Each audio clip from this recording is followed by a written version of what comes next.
Good evening. Welcome to the first public involvement meeting for the South Chase Avenue Bridge Replacement Project. My name is Megan O'Connor and I work for the City of Milwaukee Department of Public Works, serving as the liaison for residents and businesses along this corridor. Before I introduce the panelists, I would like to go over how you can participate in tonight's meeting. If you are on a computer or tablet, you'll see an orange arrow in the right-hand corner. This is your control panel. Currently, all attendees are muted. So during the presentation, you can type and submit your questions or comments in the question box on the panel, and we will address these written comments and questions at the end of the presentation.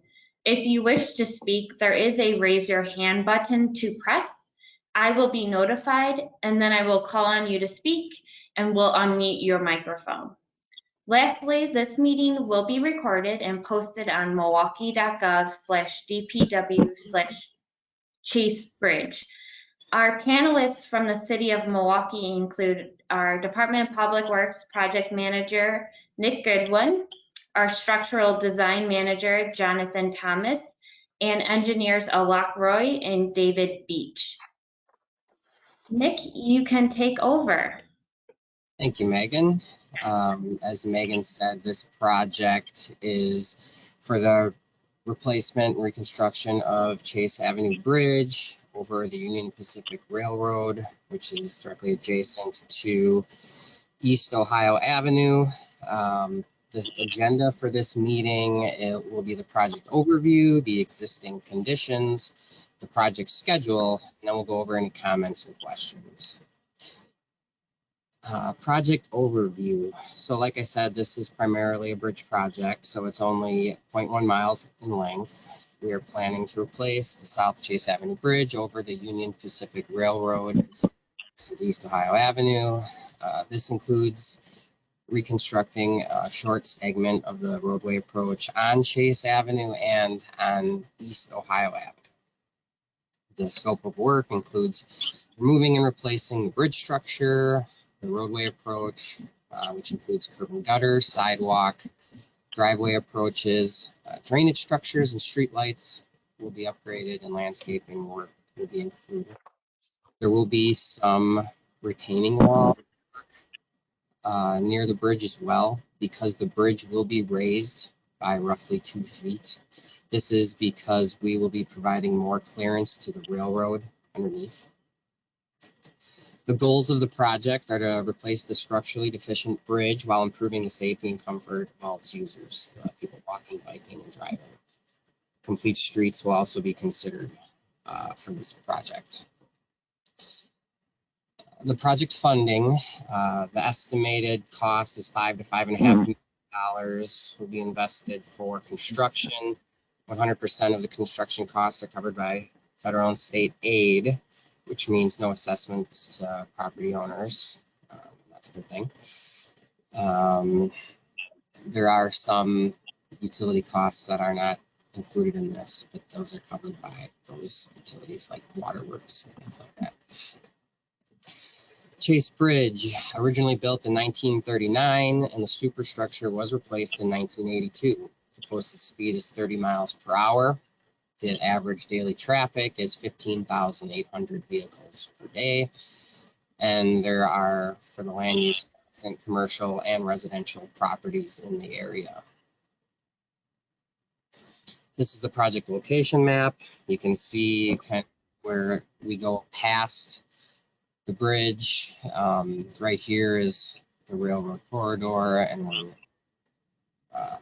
reconstructing part of the road on both sides, plus a little bit on East Ohio Avenue. Chase Avenue in this area is a state trunk highway, specifically State Trunk Highway 38, and is a principal arterial, meaning it moves a lot of traffic. And considerations in design include the southeast side area plan and clearance over the Union Pacific Railroad.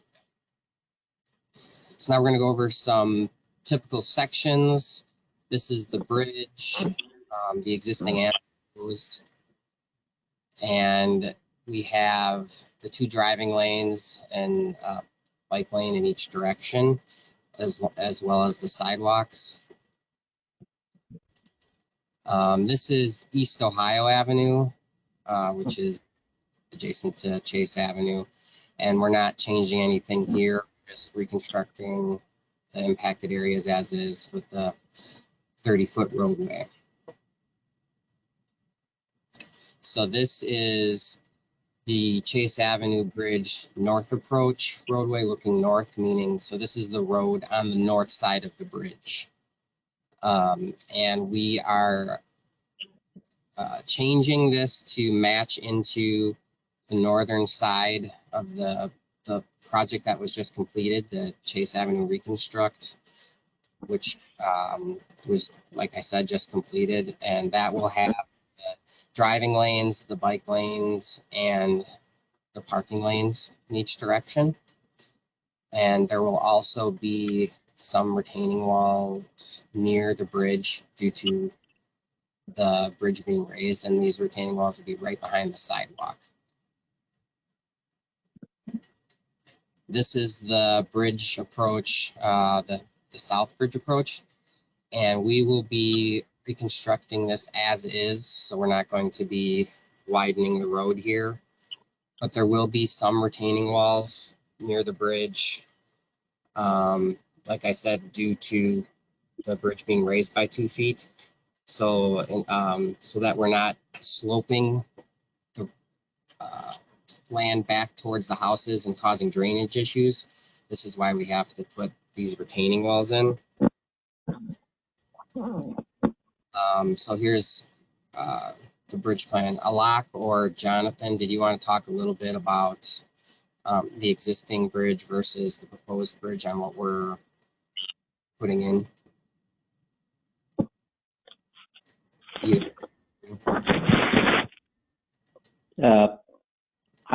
This is Alak Roy. I can give a brief description of the existing and the proposed bridge.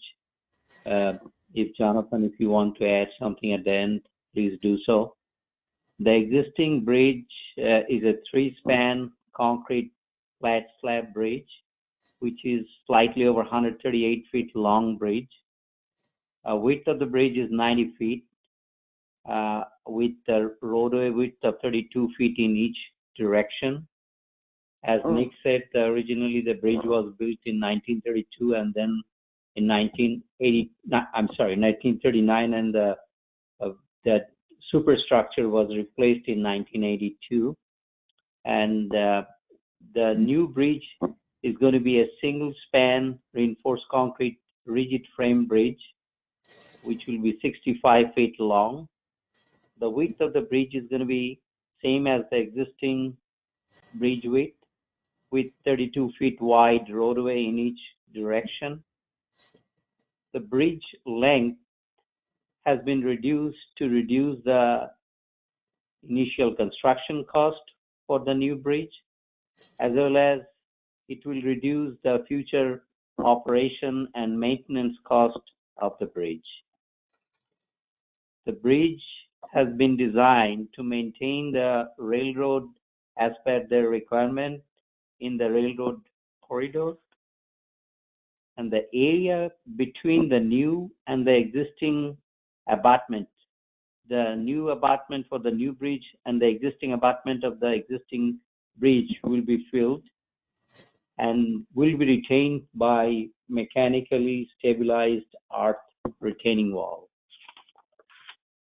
The new bridge is going to be supported or will be resting on pile foundation, and the new bridge railing will be a crash tested railing. And the approximate cost to build the new bridge will be approximately $4 million. So this is just a brief description of the replacement and a brief description of the new bridge. Thank you, Jonathan, if you want to add anything. Do you have anything to add, Jonathan? The only comments that I would add is that for a constituent looking at the bridge, aesthetically, the design of the bridge is very much like the Whitnell Avenue Bridge. That's just a little bit further to the east of Chase Avenue. So that is kind of what the bridge will end up looking like. It's the rigid frame design with retaining walls at each corner. Well, thank you guys for giving us the information on the structural stuff. And Alak said the bridge will be roughly $4 million, and I was talking about $5 million, but that would include the approach roadways and utilities as well. So I just want to add that in.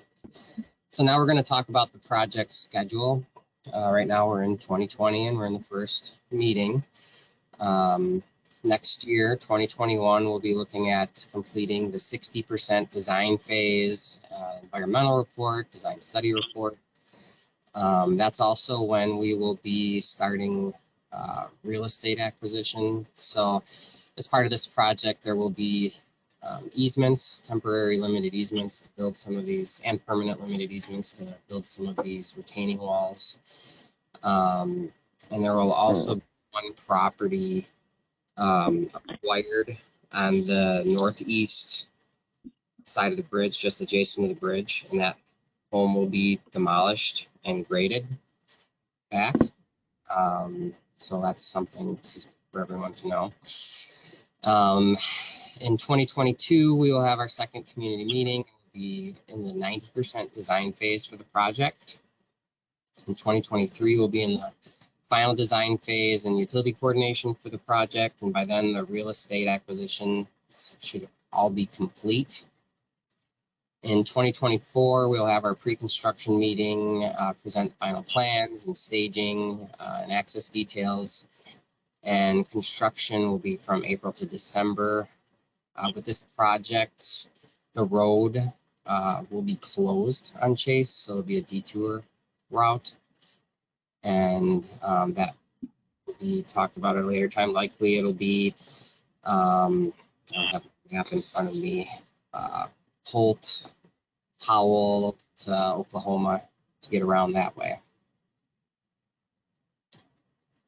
And now we can talk about any comments or questions.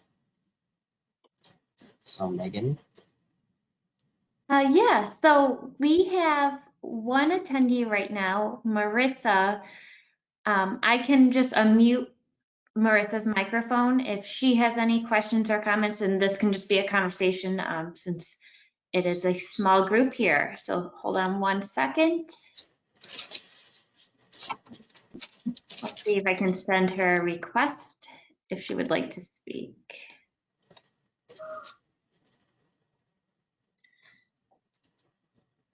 Hello. I have no questions or comments right now. Thank you, guys. Okay, well, thank you. So Nick, if you can go to the next slide, Marissa can just take down some of our information. I know you've already reached out to us, so thank you for that email. We just want to share our website. So you saw our Chase Bridge website. You can also follow us on Twitter or Facebook. Nick, did you want to address any of those inquiries that Marissa asked earlier, or you'll put a response together and follow up with her? I can put a response together, but I can also address it a little bit. Okay. There was a question, and I just didn't get to responding to it yet, regarding will the properties south of the bridge be impacted? And the answer is some of them will, because we are going to be the small retaining wall. So there'll be easements acquired at a few of the properties, and a small block retaining wall will be put behind the sidewalk in order to, like I said, avoid drainage issues to these properties. So in that way, there will be impacts.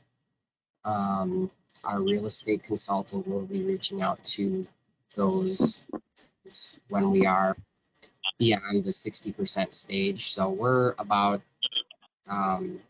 it'll be in 2021. So less than a year, but so that'll be the extent of the impacts, will be retaining walls on that side. The north side of the bridge is where we will be widening the cross section. And I think that's what the main part of the email stated. Okay, great. So Marissa, that concludes our presentation. So if there's anything else that comes to mind, if you have questions or comments, you can reach out to Nick and I. I just got your comments, so appreciate the information, and we will stay in touch as this project moves forward.